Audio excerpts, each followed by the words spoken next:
many of you, 2018 will be known as the year of the very few reviews, and, well, believe me, 2019 is aiming to change that. However, 2018 also has a couple of other reputations. Some folks feel that the year was not all that great, considering big name representation was not as huge as it formerly was in years past. However, that doesn't mean 2018 was a bad year for music. In fact, some others would say that 2018 was a fantastic year for music simply because of the terrific variety in the heavy metal industry that we got from established acts as well as those that were on the underground begging to get recognized. As a result, the top 50 list was absolutely necessary, whereas in years past, we did a smaller number. And my hopes is that for 2019, the list only grows. Now, a couple things to keep in mind while this list is being presented. First of all, it can only be on this list an album that is if I heard it. So if you see an album not appear on this list, there may be an opportunity that yes, it just simply didn't make it, but also the opportunity that I simply did not have an opportunity to listen to it this year. There are literally thousands of heavy metal albums that came out in the year 2018. Believe me, if I could get to all of them, I would certainly try, but it's just next to impossible. There's not enough time in the entirety of a year. With that being said though, welcome. I am coverkillernation, and this is the top 50 best metal/rock albums of 2018. And yes, it is combined because a couple of rock albums do appear on this list. So, let's get started in a little bit of a burst fashion. Let's talk about number 50. Number 50 is Chapel Disease, and we have seen the storm, we have embraced the eye. This is a fantastic album I got to late in the year, and it's one that I think that you should check out. There's progression, there's doom metal, there is death metal. It's a great little mix. Number 49 is Judas Priest with Firepower. Judas Priest appear absolutely ageless on this album, and they're able to provide an album that just has the same spark and the same brilliance of a disc such as Painkiller. Judas Priest, at least for this album, are 100% back and sound like they are 10 times younger than they actually are.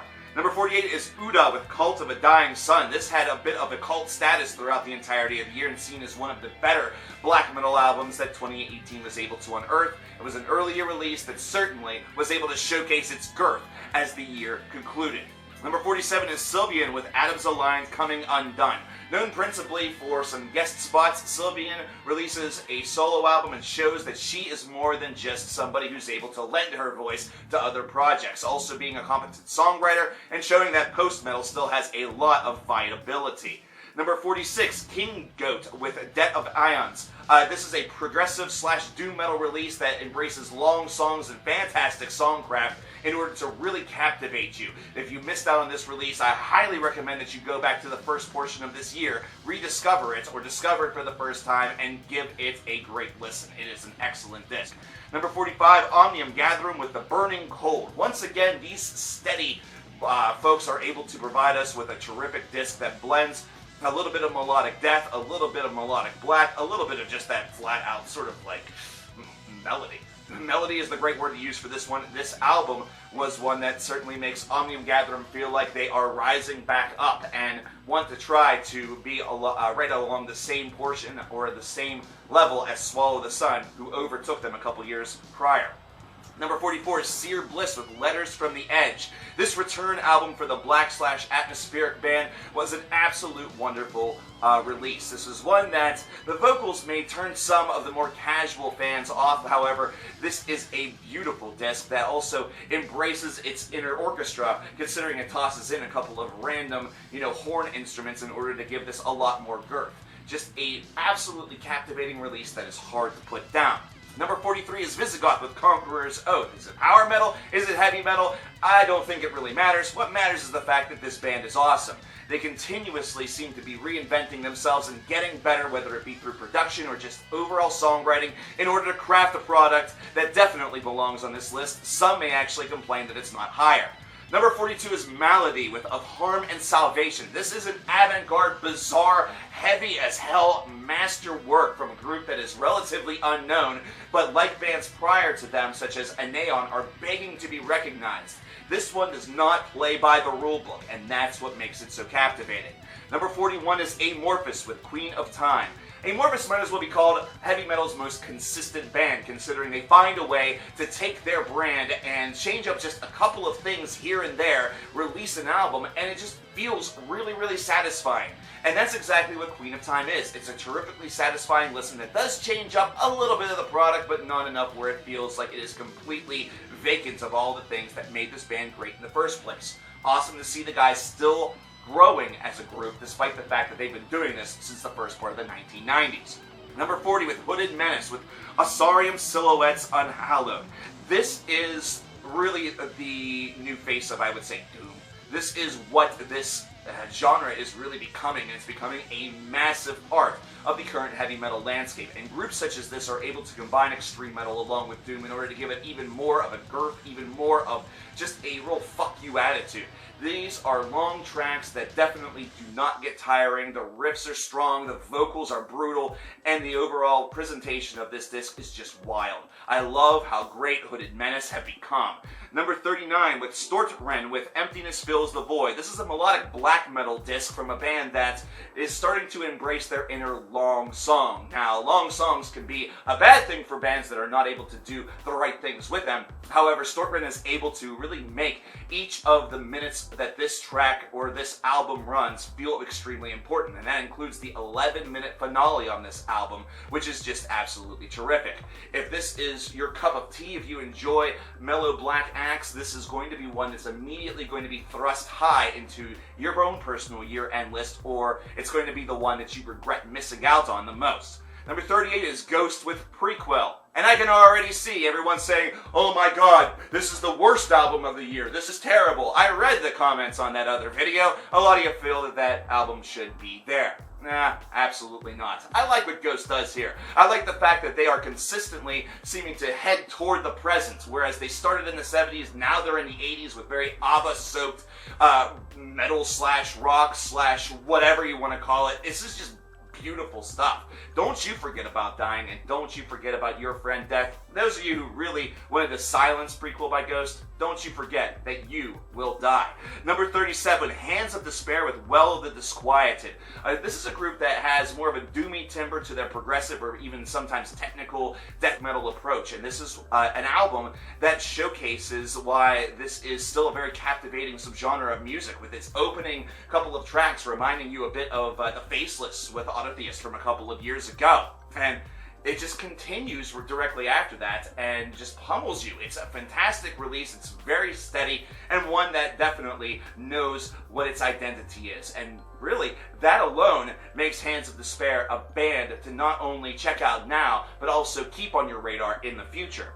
Number 36 is Will's Dissolve with The Heavens Are Not on Fire. This is a debut album from a Texas band that showcases, similar to Hands of Despair, the greatest parts of progressive metal, the greatest parts of doom, the greatest parts of also a little bit of post-rock or even a little bit of post-metal, whichever of the two terms that you decide that you wish to use for this. This is wonderful. It's based around something, somewhat of a phenomenon that occurred in the 1800s within Texas, so it's a bit of a local legend, but it's a story that is told so expertly well through the music as well as the lyricism that you would believe that these guys were industry veterans as opposed to just releasing their very first album with this. This is crazy. I love it. Number 35 is Riverside with Wasteland. This one was a really emotional piece, one that certainly established all of the different brands of emotionality that the human species is really able to concoct. We have some truly tear-jerking moments on this disc, and then we have also those that feel very panicked and frantic. And based around this, and based around the way in which the music is able to represent each of these emotions very well, and the fact that it was done very tactfully, makes this release immediately one of Riverside's, maybe not best, but one that certainly deserves to be in the conversation as one of Riverside's most frantic and also more very truthfully representative products. Number 34 is Alice in Chains with Rainier Fog. Yes, Alice in Chains is right now in a renaissance that feels very much like their initial 3 albums. This is one where William Duvall and the boys are exploring a little bit more. William gets his first official writing credit on this disc, and the whole thing feels a little bit like this generation's tripod disc, where it may not have the same level of creativity and creative exploration as the self-titled Alice in Chains album did, but it still feels like it's different than the two albums that preceded it, Black Gives Way to Blue and The Devil Put Dinosaurs Here. It's a fantastic disc that's filled with the same moments that always seem to keep Alice in Chains in the conversation of really solid bands that have been around for a really long time. Number 33 is Obscura with Delirium. This is the finale of their massive, massive exploration of space and time and the universe and the like, and it is one that combines a lot of the best things that the previous albums have been able to deliver for them. This is technical death metal that also has that hint of prog. You're noticing a theme here within the 30s, and it's one that just feels like the band has grown up so much throughout the entirety of this progress. Now, this is something that it's not necessarily the best of the series, because other members of the series were much higher up on the list. But this one, through its combination and through the fact that it had heavy competition here in 2018, showcases that Obscura is still one of the best bands of this variety, and the one that certainly seems like they're going to have the most lasting power. Number 32 is Redemption with Long Night's Journey into Day. This is a progressive metal album that doesn't pull any punches. This is one that feels like every hint of emotionality that you got from Riverside's Wasteland is now also present here, but with a little bit more of a heavier edge. It's not one where the emotions themselves are represented by the music. It's instead one that is toned through what is being spoken about, what is the message, and there's a lot of heartache on this disc, and that emotion is one that can cause so many different reactions and responses, and that's where the music really takes you. That's what makes this an amazing album. Redemption continuously showcase why they are. They are no longer just, screaming for attention. They are a band that deserves your attention and deserves to be seen as one of the forerunners of the new wave of progressive metal music. Number 31 is High on Fire with Electric Messiah. High on Fire just are another consistent band, similar to Amorphous later on down, further down the list. This is just a great album, and while it may not have some of the highlight moments that you get on, De Vermis Mysterious, either that or, any of the albums that precede it, it's instead a disc that just maintains its steadiness while also showing every corner and every cranny that this band really has. The thrash side, that stoner side, a side that has great songwriting. Matt Pike is a master, and we might talk about him again here momentarily.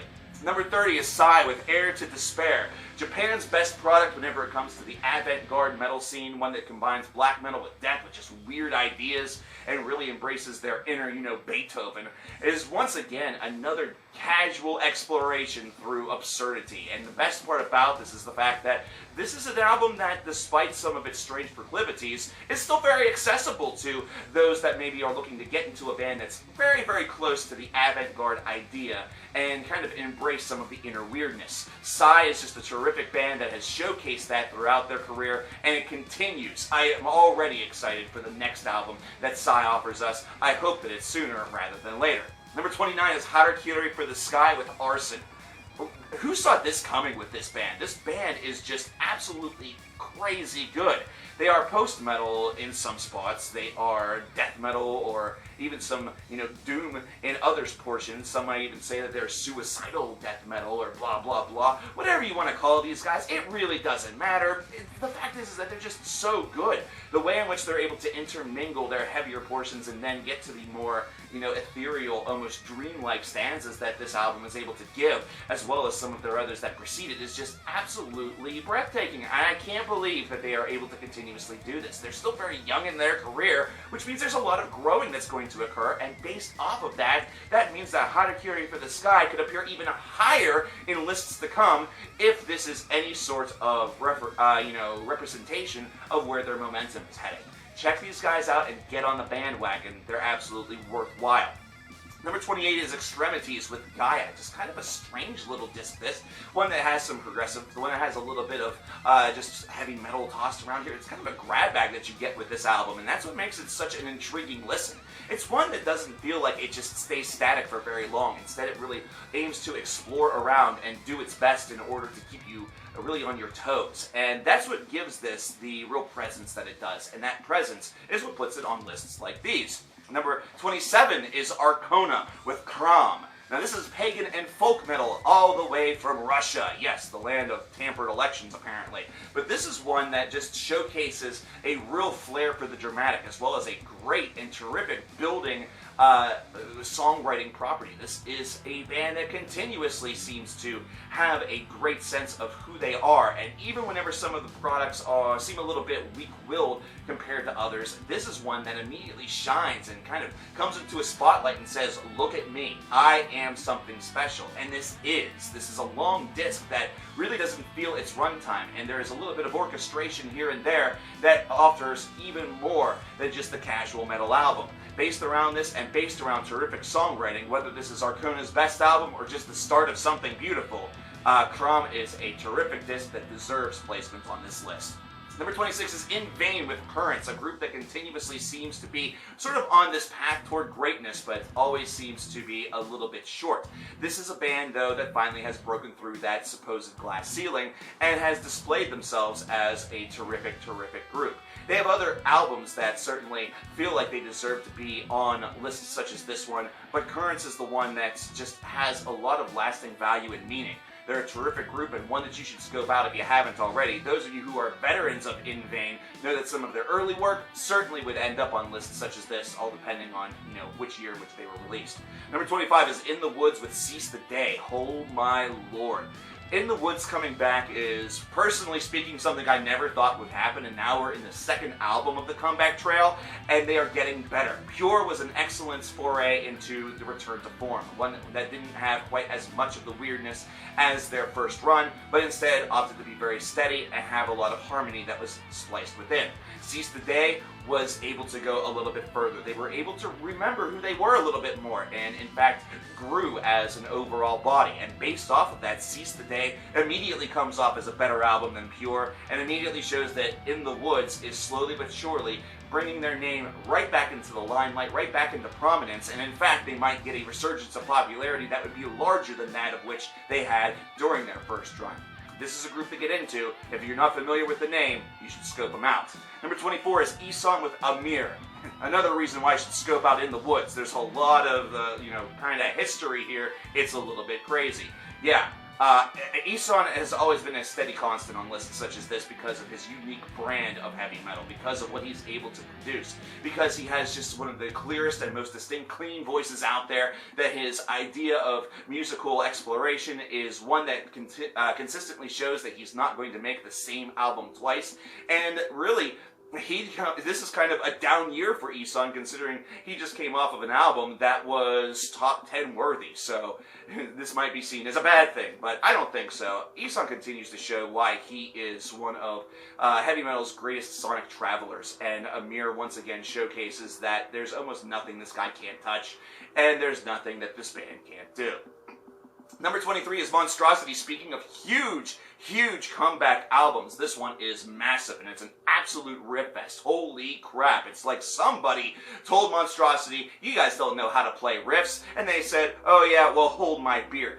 There are riffs just going everywhere. This death metal album is wild. It is certainly the better of the two big-time, old school comeback discs, with us discussing another one of those a little bit later on in some honorable mentions. But Monstrosity, with the passage of existence, shows that death metal in its purest form can still be very captivating, and the fact that they're able to even deliver more with this disc just means that Monstrosity is in a very mature mindset whenever it comes to their songwriting, which means that there could be better things even coming.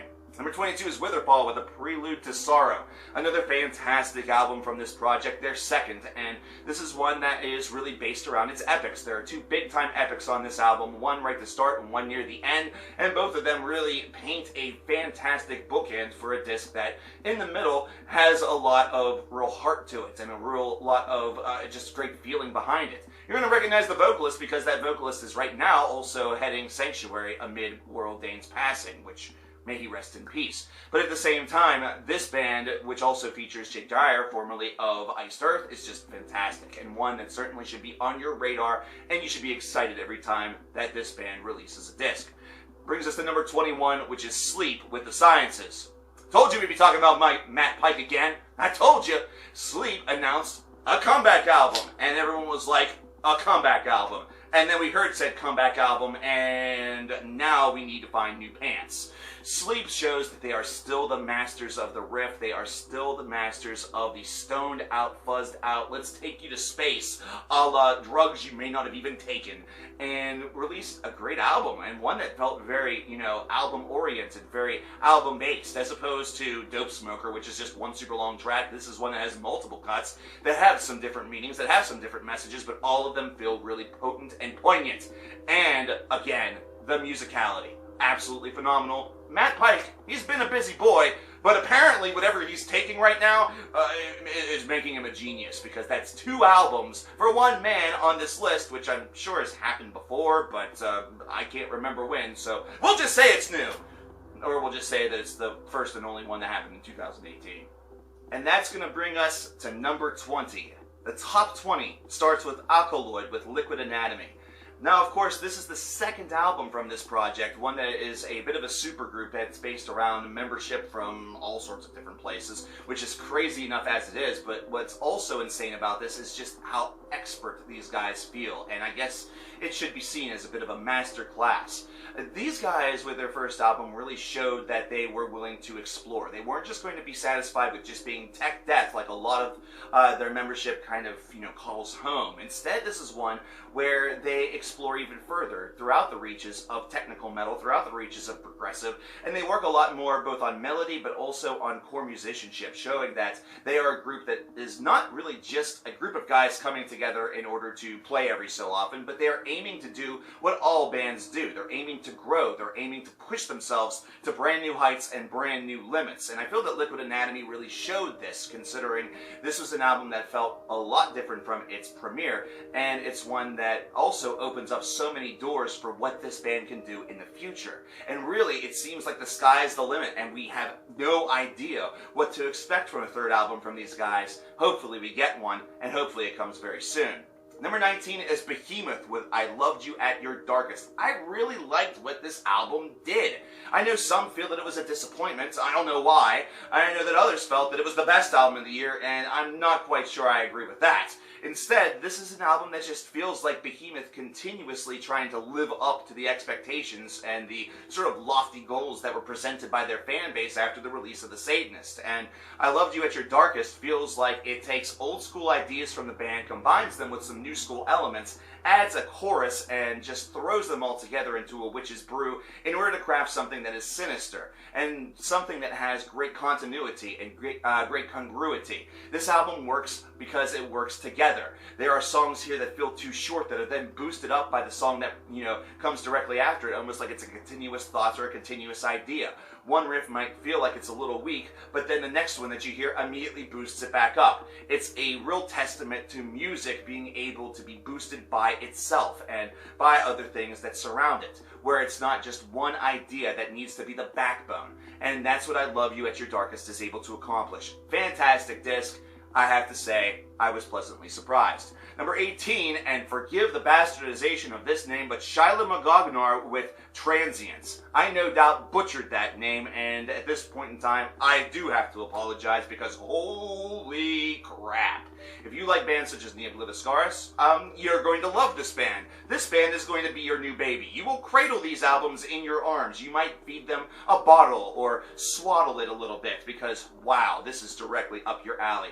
Fantastic musicianship, which we seem to be talking about on every single one of these. It is the top 50 list, so it makes sense. But what is really the best and core part about this album, and not to mention about this band, is their embracing of length and able to make every single minute of songs feel extremely captivating. Even in moments of repetition, you still feel a lot of, you feel that growth of anticipation. You want to know what's going to come next. You know something else is coming. You know a transition is going to appear. You know that you're going to be sort of slapped out of left field with something that's going to make your jaw drop, and you just love what it is that you gather. This is a group that has a great sense of self, not to mention a great sense on the style of music that they play. And as a result, this album follows an amazing first disc in order to craft a legacy that's only 2 albums old. These guys still have a lot left to say, and I'm excited to hear every last word of it. Number 17 is Horrendous with Idol. How about that? there's a poster right back there. It's for one of their older albums, but Idol is easily Horrendous's most mature offering to date, and also one that showcases their skills in perhaps the most efficient way possible. This is one where the vocals feel a lot more crisp. The production on this is a lot more crisp. The riffs are over the top and absolutely absurd. They embrace a little bit of inner progressive exploration. They embrace a little bit of inner brutality. They are no longer just a group that's sort of on the underground, an underground hero. They are now above the ground, and they are now a band that is screaming a war cry that says, "We are here and we are incredible." What a disc, one that I wasn't too sure where it was going to appear on this list, but I am very pleasantly surprised in what I got and where it is. Number 16 is Teenage Wrist with Chrome Neon Jesus. This is the other rock album that is on this list, because I'm not doing a top 10 best non-metal albums list this year. And it's simply because I didn't listen to a lot of different things really throughout the calendar year of 2018. That was not either heavy metal related or like I listened to a couple rock albums, which you saw on the worst of list, and a couple that just weren't anywhere. Long story short, Teenage Wrist is the 1990s personified. These guys have all of the real shoegaze elements of a band such as My Bloody Valentine that's interwoven with the Catherine Wheel, which is then interwoven with like the Deftones and a couple of other groups. They're a pretty awesome band. They're one that really shows that that style of music that a lot of folks have sort of been clamoring for a rebirth is something that we could easily have here in 2018, and easily could be one of the things that make rock feel like a very viable genre of music once again, despite what other assholes would say. And that's what I really love about this disc. It's one that I continuously go back to time in and time out, and I want to listen to it from front to back. So I almost have to avoid it, that way I don't blow 40 minutes of my day. But I want to blow 40 minutes of my day on this disc because it's that strong. If you like rock music, scope this one out. Number 15 is Oceans of Slumber with The Banished Heart. You want to talk about emotion. That is something that is present all throughout this album, and this is female vocal that also has a lot to offer. This is, wow. Oh my lord, is it doom? What is it, gothic? What do you call this? I don't even care what you call this. I call it good. And this is an album that whenever I first listened to it was with a stream full of people. And that's the best part about it, is the fact that this album immediately made such a profound impact based off of what I was hearing, despite the fact that there was I forgot about the audience in many ways. I forgot about that whenever I was listening to this, considering the words that were coming out of my mouth were just that of excellence. And this is a terrific disc that has a great flow, a terrific sense of itself, and its passion is oozing from every single iota. That's the best part that I can really say about Oceans of Slumber, is that they are definitely getting 10 times better, it seems, with each passing album, and The Banished Heart only continues that pattern. Number 14 is Foot with Buffalo. This is stoner rock, this is psychedelic rock, whatever you want to call this. I really enjoy just calling this fuzzed out fun, considering you can just pop this sucker on, and right from the first track you know exactly what you're getting yourself into. You can feel like you're high without taking any sort of drugs. This came early in the year, was one of the very first albums that I explored for a 5 recently released episode that I believe was actually released, so that's good. But at the same time, it's an album that has continuously stayed with me throughout the course of the entire year. I would have a reemergence of it in, say, April or August and just say to myself, man, what about that Foot album? I really want to go back and listen to that again. It kind of goes to show you why subscribing to a channel such as Stone Meadow of Doom or Stone Meadow of Doom 2 or 3 or 27 is certainly worthwhile, considering you can find some things that you wouldn't have even considered touching beforehand, and you just sort of toss it in as a random listen, and all of a sudden it sort of changes you. It becomes part of your year. And this is an album from a group that is still very, very young, still very much getting their feet wet within releasing music, and they are already doing it at a very high clip. That's what is really exciting, not only about this band, but about this year. There's so many groups where that story that I just told you could be seen as very true. I'm sure we're going to repeat it at least 1 or 2 more times prior to this list being concluded. So let's move on. Number 13 is Southern Empire with Civilization. Dream Theater fans, you can rejoice. If you hated The Astonishing, if you're not too sure about Distance Over Time, then you should just scope out Southern Empire, considering this is a group that does their best Dream Theater impression, but is also unique enough to feel that they have a real good thing going. Southern Empire just has so many terrific tools, and their embrasure of very large-scale albums is just awesome and big time tracks, 30-minute long songs, which sounds harrowing, but they are very unique, very cleverly done, and well put together, where you don't get bored by listening to these songs. The best way that I could really describe this, and I meant Transatlantic as opposed to Dream Theater in this regard, is the song "Duel with the Devil" by Transatlantic, and that's a near 30-minute long track, but it's one that's very overindulgent. It's one that returns to itself often and in many different ways. So it's trying to take one idea and is trying to get that idea out there in as many different formats and in many different ways as possible, which can sometimes lead it to feel like a very tedious listen.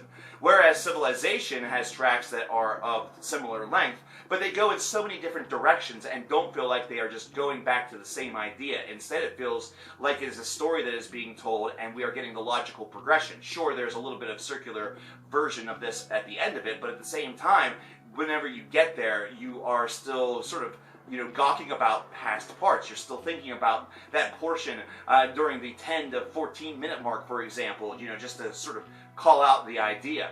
You're instead embracing individual concepts, and that's making this feel even larger than life. And that's what Southern Empire is able to do with Civilization. They make a very larger than life album that hits all of the right marks. Number 12 is Spires with A Parting Gift. This one's a little bit on the heavier edge of progressive, and you're going to notice that there is a lot of that P word that's going to be appearing from here on out, because underground, or at least on the underground, progressive music had a damn good 2018. And it's based off of a lot of groups such as Spires that had a little bit of a cornered fan base, but this is one where it is going to get a lot larger. Because A Parting Gift does have a lot of heaviness to it. It does have a lot of personality to it. And based around that, this is a group that continues to grow and continues to become larger than itself. And Spires will continue to inspire other great albums, hopefully, after this one. I'm excited to hear what comes next.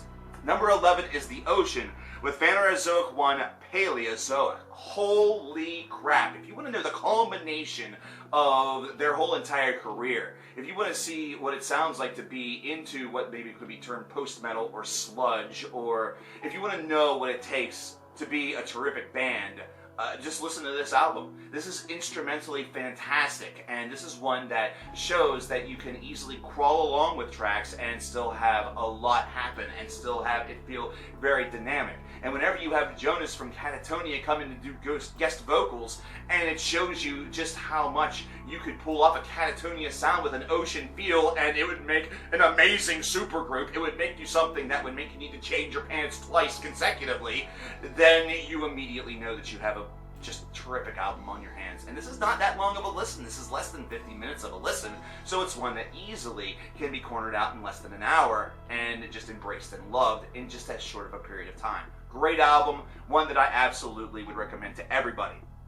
Number 10 is Sludgage with Esoteric Malacology, and this is one where I probably just butchered that album title and band name. I just love the band name because I just love the joke of, "Excuse me, madam, I do believe that you have left your sludgage over there on the baggage claim."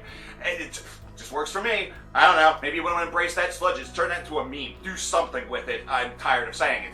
This is what I call the modern new classic. This is the album that is going to, I think, be looked back on and seen as a benchmark for groups that sort of come after it, despite the fact that it's not doing anything that's all of that radically different. It's technical death metal, or it's just death metal that has a sludgy edge. It's really hybrid metal whenever you consider it, and I love that term, as you know. And based off its hybrid nature, it's something where each and every song feels just as brutal as the last, but takes you in so many different sporadic directions. And as a result, you have an album that feels like it has a ton of dynamisty, not to mention a lot of variety within its within its runtime. And that's why I think it's going to be seen as the new classic. It's going to be seen as the album that's reflected upon, that gets that reissue 10 to 15 years down the line from Relapse Records or somebody else, and is seen as just a Relapse classic, or an album that absolutely bears. It's kind of like Unquestionable Presence by Atheist in a way, where at the time it's not totally understood, but those who understand it love it. And obviously there's complementary bands to go alongside that idea, such as Cynic. Sludgage is going to be a group that's going to attract those complementary bands, and this could easily cause the birthing of a scene. And I love what I hear, and I hope a lot of bands and a lot of folks that want to become musicians listen to this release and immediately start to map out exactly what they want to do with their own group in their minds, and are now writing their first album and will be just spellbinding us with that first album in either 2019 or 2020. Love this disc. It's fantastic. Check it out immediately. Number 9 is Transat with The Great Disaster. With a name like that, you would think this would be just a train wreck, but this is beautiful. Holy crap. Another one of those progressive bands that had just an absolutely phenomenal album that showcased that there's a lot of muscle in the progressive underground. There's a lot of groups that feel like they can make moving and meaningful music within that realm, and Transat proves that to be exceptionally true within their case on this album. I'm not going to spoil too much of this. I want you to explore this one on your own and tell me that this is not a great sounding disc that has a phenomenal flair to it. Then tell me it doesn't make you excited for future Transat releases. You should just want the new one now. Number 8, Between the Buried and Me with Automata 2. This is going to cause a little bit of, I don't know if I should say controversy, but discussion might be the fair term. Automata 2 is here singularly. It's not here with Automata 1. I decided to judge these albums individually as opposed to as a collective unit, principally because if I would have done that, then Automata as a series or as a cycle may not have made this list, or it would have been very, very low or potentially just an honorable mention. And I don't feel that that's really fair to Automata 2, which really did a lot of different things. First of all, it's an amazing album by its own count. It's one that takes you right back to the days of albums such as The Great Disc Directory and Colors, and has that same real sort of paint by, not paint by number approach, or if it's a paint by number, you're just using different colors as opposed to what was, designed for those portions and those locations. And that's what makes this such a terrific disc.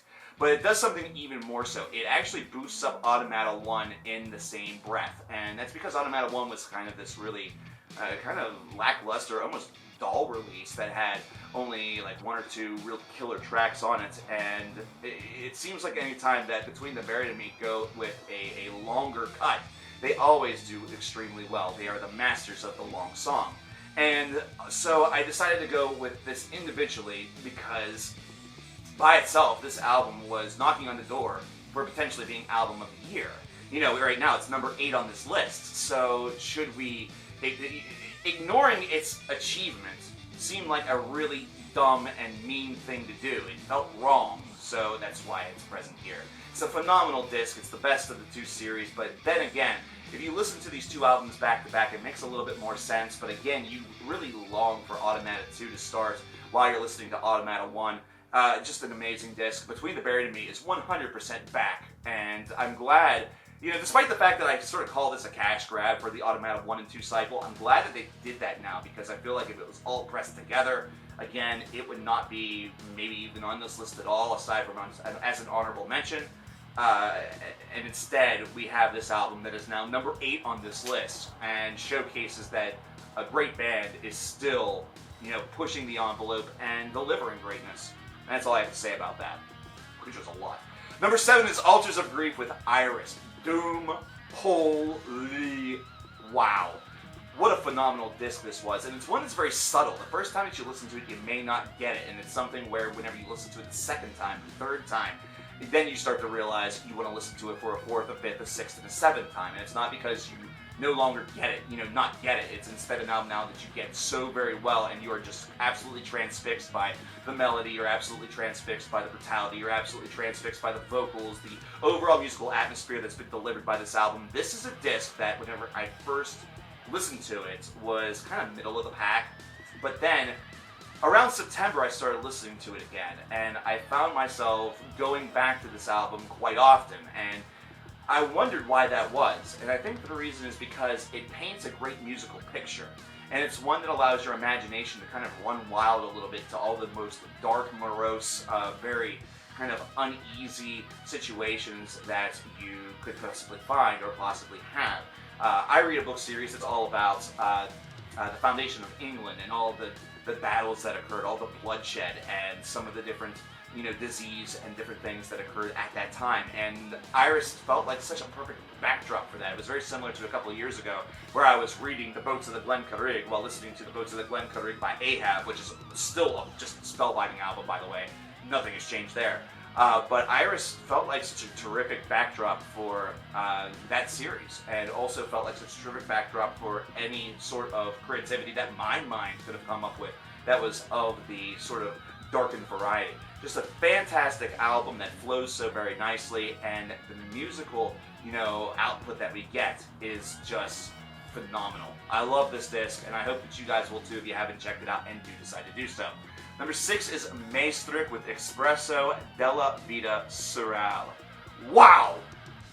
Early season progressive amazingness. Okay, so this was like closer to April or May, but at the same time, wow! You want to talk about another band that is showing that they have a creative edge and a flair for storytelling. This is the first part of a 2-part album. The second part of that should be out either 2019 or 2020, but either way, this is a phenomenal start to it. It's one that has a very carnival-esque atmosphere, so immediately some folks might remember Between the Buried and Me, but it's also one that has all the blessings of the, of the Steve Hackett-style gods. And honestly, this is a disc where its superiority is found just in its beautiful art of storytelling and the fact that no two songs need to sound alike in order to get that point across. And despite the fact that the first part of this album might feel like it is sort of a middle-of-the-road candidate, listen to how this album ends. Listen to the second half and the whole entire variety that you really gain from this disc based around that. It shows a lot of flair, and it also exhibits great storytelling in musical sense, considering the turn is adequately represented by the music itself. So we know whenever something is happening. We know whenever there's a period of calm, and we know that there's a period of chaos or duress. And that's what this album does. It showcases every single emotion within that register in a way that makes so much sense. And that's why this album feels so just well tailored and well crafted by a band from South America who, by the way, has just such a great budding scene. There's another place where just, wow, that's where you really want to maybe target your eyesight, especially if you like progressive music. Isles is another great example. Super good band. But wow, this is a terrific album that absolutely demands your respect and demands your listen. Do it a favor and give it to it. It's certainly worth your while. Number 5 is Rivers of Nile with Where Owls Know My Name. For many, this might be the album of the year, and you know what? It is a great candidate, and if you have it as album of the year on your list, it is worthwhile. This is a group that I would say just 2 albums ago I said, these guys are pretty decent, but I don't know if they're ever going to be something that's truly magnificent. And man, the crow I would have eaten for that if I'd have said that live. Well, I just did, but back then, hindsight, blah, whatever. This is an amazing disc from a death metal band that has embraced their inner progressive side and also just embraced their inner wild side with some of their music videos feeling like they're right out of the 70s psychedelia movement, and just their music itself feeling like it blends so nicely the ideas of brutality as well as calm. And the clean vocals are just masterful. Some of the more psychedelic elements bring this band to an even larger portion. I mean, think about some of the classic albums that you got from the first part of the 90s whenever death metal was still just starting, but you had these folks that were sort of on the fringe line, on the outside, that were trying to craft something that was a little bit different, that were trying to craft something that were a little bit crazy. And that's what you get with Where Owls Know My Name. You get a band that was seemingly tailored for the death metal movement, and that was where they were going to stay. And then they decided to go outside of themselves and explore more. And we kind of saw this heralded a little bit on their last album, which should have been a nice little sort of John the Baptist to the Jesus Christ that is Where Owls Know My Name, because wow. Just a mammoth album that is worth every single second of the listen. And I know that most of you don't need to be told that, considering most of you have indeed listened to it. Great album. Number 4 is King Crow with The Persistence. This may seem like an odd pick for some, but I love what this album does. Not only because of its, presence here in the present, in 2018, but also how much I feel like I've gone back to 2005 or 2006. Gone back to albums from bands such as November and Wolverine. Those that are kind of on the undercard of the progressive landscape at that time, but now are a little bit more well-known. And it just feels like a snapshot of the past. And it just feels like King Crow does their take on this, and they showcase the emotion, they showcase the embattled nature of the story, and do so in such a brilliant and very easy to follow way. It's also it's an album whose riffs and structure and overall tone just immediately grab at you. You get emotional whenever listening to this album, and that's a nice thing. That's something that's immediately going to show that a band has done their job. They have conveyed things properly to you whenever it does affect your emotion in some ways. I know some of you are all about what's brutal and things like that, but you guys even fall victim to this, considering whenever you hear a death metal or a black metal or, you know, a deathcore album that immediately feels like the pinnacle of what you have heard that year, or at least right up there, you know, you get a little bit of that musical chubby. You have that little bit of a musical eargasm. Your heart goes a little bit fast. You breathe a little bit heavier. You know, all of those things that are associated with a change of emotion over toward the style of I love this.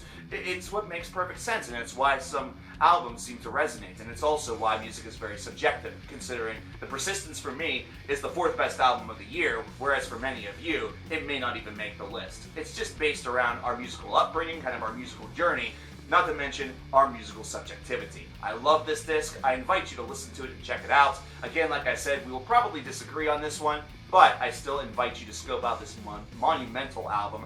And then, if you really enjoy it, go back and listen to stuff from Wolverine and November. Find yourself 2 more bands. Really, that could be 3 for the price of 1.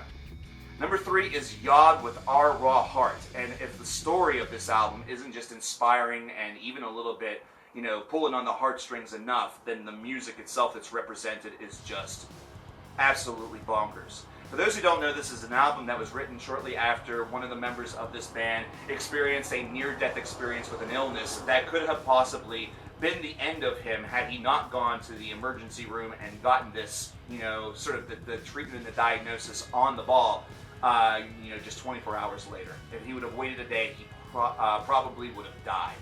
And he started to write this album as he was essentially unable to do anything else throughout the course of the next year or so, and then we finally got the release earlier here in 2018. And all of the emotion, all of the different aspects of this just immediately gravitate toward having a bit of a positive message that is sort of buried underneath the muck and the mire that gives this whole album a very positive timbre, despite the fact that itself musically can sound negative at times. There's a track on here that just reminds me so much of The Sinking Bell by Sun and Boris, though it obviously changes and is a very different track, but it gives me that similar feeling of just being sort of spellbound and feeling every piece of raw emotion that this gentleman and this band has no doubt experienced within the past 24 months. And because of that, and because of the fact that it nearly was able to move me to tears, you know, to the point where I could feel them welling, that immediately guaranteed that it was going to be on this list. But then the remainder of the album and the whole, you know, nature of me wanting to go back and listen to it and experience it constantly, again and again. I even got to this album late. I didn't listen to this album until the middle part of November. And holy crap, I felt like a fool for missing out on it earlier. Terrific disc. Wonderful, wonderful band. One that I hope continues in this direction and continues to just make amazing, incredible music. Number 2, though, is Ostra with The Room. This, for some of you, is the album of the year. This, for some of you, you will wonder why it's number 2. But for those same few, will understand why it's number 2. This is a progressive band. And so, again, like I said, 2018 was amazing for the progressive underground because you probably don't know who Ostra is. The Room is a phenomenal, phenomenal concept-based album, one that is able to take you on the twists and turns of many different feelings, including entrapment or psychological damage. And this is another one of those discs where if you're not super impressed by what you gather from the first half of this disc, listen to the second half. Do not skip out on the second half because the final 3 cuts on this disc are lengthy but also so damned emotional that it is absolutely absurd. It also has a feature from Arjun Anthony Lucanson and an epic that will just blow your mind just apart. It is such an absurdly solid release. It's one that certainly displays that the conceptual album is still very much alive here in 2018, and it's one that doesn't have to be as direct as you would get from perhaps the Scenes from a Memory by Dream Theater, but it's still one that is able to tell a heck of a story. And also, I'm just going to say this, I've said this in stream chats a lot, why does it seem like progressive albums that have a door in their cover, right there in the center, always seem to be really, really good? Why is that? Is it like some sort of like weird callback to the dawning You know, the drawing of the three from, you know, Stephen King, the Dark Tower series, because that was an amazing novel. What is it? What is it about this concept of a door right there? We're going to get more to doors very, very shortly. But before we get to number one, and before we talk about the best album of the year, I want to discuss a couple of honorable mentions. Now, there's 10 of them here. I don't want to talk about them very long. But these are albums that were very close to the same score as number 50. And there's a lot of them clumped right there because a lot of them really are within the same sort of margin. So putting this list together, I guess I could have easily made this a top 60. And essentially that's what this is. But I felt it a little bit more proper to throw the honorable mentions on in no particular order. That way you know some of the other great albums that were released this year. For example, Holy Hell by Architects, which is great considering we weren't sure what this band was going to sound like, considering post Tom Searle's death, and they sound absolutely fantastic, a lot of edge, and they really let that emotion of his death bleed through onto this track, or should I say onto this album, which is honest, and I love that. Shining with X, Bard Uten Flock. Some hate this album. I love it. I love this direction that Shining took, and I hope that it continues. Somali Yacht Club with the C. This is a post-metal disc that was from earlier in the year, and it's just absolutely fantastic. I love what they do here. A lot more post-rock than post-metal, but still I'd like to give that tag because they're really worth a check out. Howling Sycamore with their self-titled album. This was an avant-garde disc that a lot of folks maybe didn't really understand, and trust me, the first time I listened to it, I didn't either, but it was again one of those listens that captivated me to sort of keep going and keep listening to it, and I feel like it deserves mention. This is a bit of a super group as well. They're going to get better as time goes on. Panopticon with the Scars of Man on the Once Nameless Wilderness, both 1 and 2. This is principally an honorable mention because I got to this just a couple days before I'm recording this list, so unfortunately it was one that I didn't feel like it was really very fair to put in the regular top 50 because I haven't done my mandatory 3 listens with it. But I love that this album did enough in order to put it on the list. It's a 2-hour-long album. It's in 2 parts. One of them is a more traditional, atmospheric or like folk black metal that you would hear from Panopticon in the past, and then you hear a little bit of bluegrass and psychedelic rock and a couple of different ideas on the second part. And what I love about this is that despite the fact that it doesn't always feel very much like it works together, it's an album that is it's very hard to put down. It's really hard not to go through all 2 hours of this, and that's what I think prompted me to put this as an honorable mention almost instantaneously. Like after I finished listening to the album, I started the honorable mention list, and Panopticon was one of the first names that I put up here. Like Long Distance Calling, for example, is another great album. Long Distance Calling's album entitled Boundless. This is a prog rock disc that just really, they are a great band. It doesn't get nearly enough appreciation within this genre. They are terrific and deserve a lot more of your love. Scope them out. Bloodbath with the Arrow Satan is Drawn. Really great return to form for these guys, though I feel like it died a little bit during the second half, or else it probably would have made the maiden list. Beyond Creation with Algorithm. Sometimes it felt like a very, algorithmic band or album release for this band, but they've embraced their progressive side even more, and I love that. So I'm excited to see where the band goes from here. Earthless with Black Heaven. This is a psych rock album that just deserves your attention. It's really well tailored and well done. Psych rock albums are a dime a dozen, but at the same time, this one is just really, really good. And then number 10, Astrakhan with Without New Growth Process is Bloodshed. This is progressive sludge metal, and this is their last album. And it was one that really went off with the best foot possible. So, terrific last disc from these folks. We hope that you come back at some point. But that brings us to number 1. And in years past, number 1 has not necessarily been designated the same way as it does this year. Usually it's based off of an album or just something that I'm just not able to stop listening to. It has that property. This album did more than that, and that's the reason why it was able to beat out some of the big names that you heard in the top 10.